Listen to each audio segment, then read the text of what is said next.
Okay, let me explain compound interest. And we're going to use our financial formula like we've always done, which is future value over present value equals 1 point something, some kind of a 100% close figure. And let's just take a bank account, a simple 1-year bank account interest. Say you started out with $100 in the present, and say your future value was 110. What is this ratio? 1.1? Yeah, so if you converted that into a percentage, it would be 110% of what it used to be. If you just wanted to change a loan without the principal, take out 1 and you're left with 10% increase. So that's your basic formula. If you have multiple years, actually, your years you would put as an exponent above that. But this formula is probably easier to use when we manipulate a little bit.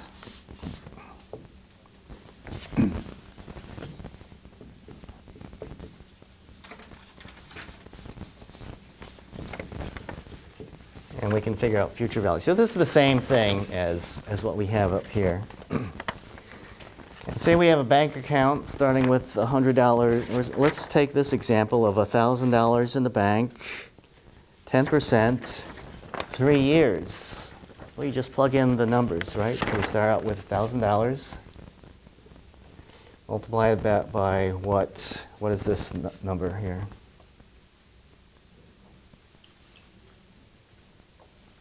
$1.1, right?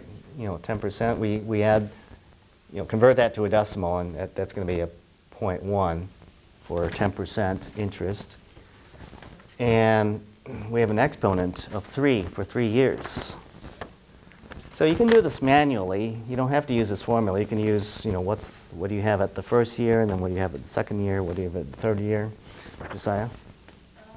In the parentheses, I can't see the second number, like the 1 plus.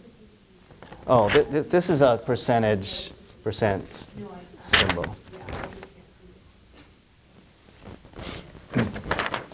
Okay, so when we plug in the numbers, we add a 10% interest rate that's given, which is 0.1, right, 0.10.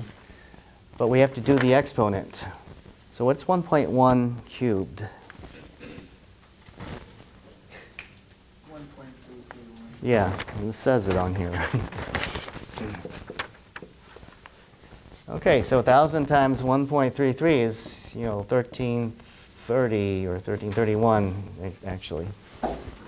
So that's what would be in the bank after 3 years.